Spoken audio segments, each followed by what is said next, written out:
All right, I want to bring in three colleagues now from the Parliamentary Press Gallery to talk about the latest developments. Marieke Walsh is a reporter with the Globe and Mail. Tonda MacCharles is a reporter with the Toronto Star. And Joël-Denis Bellavance is the Parliamentary Bureau Chief for La Presse. Good to see you all. Marieke, let me start with you. The only significant protest really left in the country as we speak is the ongoing one in Ottawa. The other protests and blockades have all been resolved under existing laws and authorities. How do you think that's affecting the government's narrative on the need for these emergency orders now? Well, we see the government still trying to tie the resolution of those border blockades to the Emergencies Act, saying that it's needed to ensure those blockades remain cleared, that they do not start new ones. And so we've seen, I think, the government trying to adjust part of their language to make it more forward-looking in preventing more blockades, but they are clearly tying it to blockades like the one in Coutts, Alberta. They say that they're tying the Emergencies Act to it, but meantime, as you said, police cleared that and dealt with it before the Emergencies Act really took effect. Tonda, let me turn to you. Federal cabinet ministers held another news conference today, and not sure about you, but I sensed a bit of a shift in the narrative to what measures might be needed if and when we get more protests and blockades, and not so much the narrative of urgency that surrounded the invocation of the measures back on Monday. Is it a tougher sell, emergency orders, for what might happen? Well, I think yes, it's a tougher sell. I think what they're trying to do is say we are concerned about other blockades popping up, even though some have been resolved. However, I also think that in that news conference, we heard some extraordinary language around the ties or the alleged ties that the government suggests are between people arrested in Coutts and guns that were seized and people that were charged with conspiracy to murder police, and tying those individuals and those incidents to extremist leaders, allegedly extremist leaders in the organizers of the convoy. So there was very much a direct link, which we haven't heard anyone in the government make. And, for a couple of days, they've been talking about potentially, the ideologically, political and ideological leanings and motivations around this group. And today they kind of, said it's far-right extremism. And we hadn't heard that up until now. And that was a shift. That's a big shift, and perhaps an attempt to justify the usage of the act.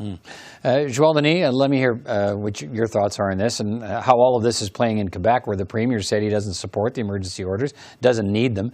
And here in Ottawa, the Bloc is certainly echoing that sentiment, coming out forcefully against these emergency orders. Yeah, I would say that the fact that we managed to take away the barricades in Windsor and Coutts without the Emergency Act is weakening the narrative of the government. But as Tonda and Marieke just noted, the narrative, the sort of language that the government is using is also changing.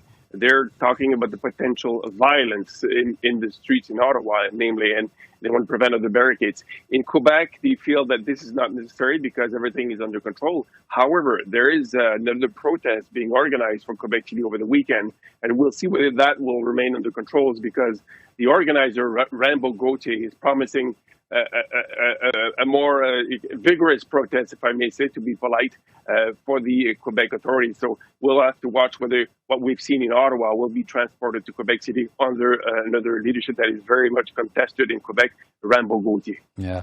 Let me talk about an incident we saw in question period today, and that was an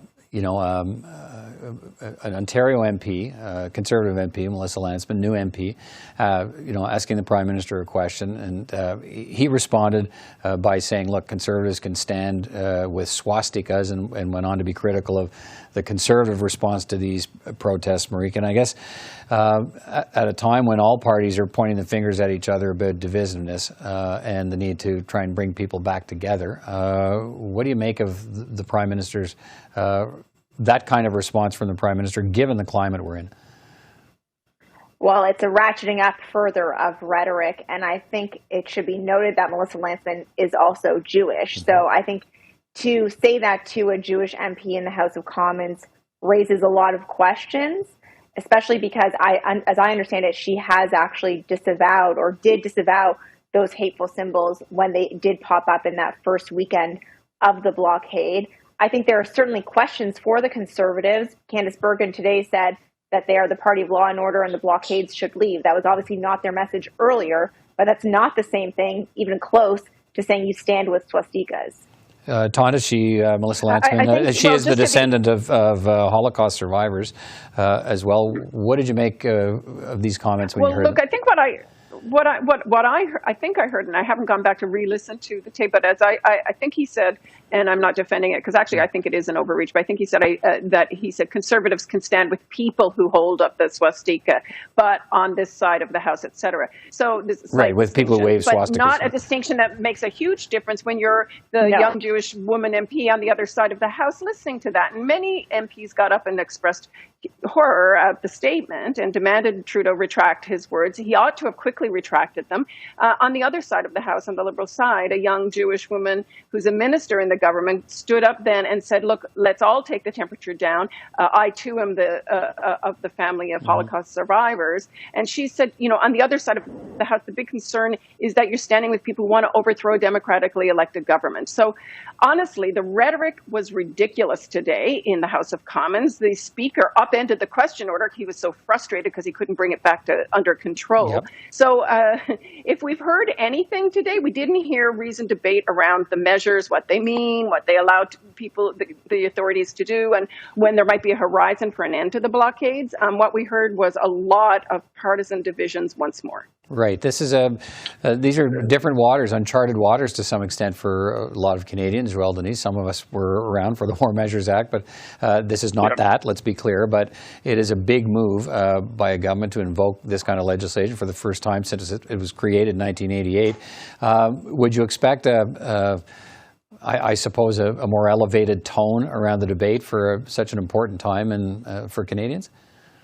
Absolutely. The Prime Minister has to lead by example, and I would say tone down the rhetoric. And you might see more MPs like Liberal MP Joël-Denis Bellavance come out and condemn the Prime Minister because his rhetoric is dividing Canadians, and that's pouring oil on gas on fire, if I may say. So expect maybe Liberal MPs like who have the same views as Joël-Denis Bellavance, but haven't expressed them publicly, maybe to come out and condemn the Prime Minister over the next few days if Mr. Trudeau does not change his rhetoric, because clearly the partisanship is hitting new levels in the House of Commons, and it's not helping in the current crisis we see in Ottawa and we saw at the blockades at some border. All right. Listen, the time is short tonight, but I want to thank you all for taking the time to speak with me about all this tonight. We'll talk again. Take care, everyone.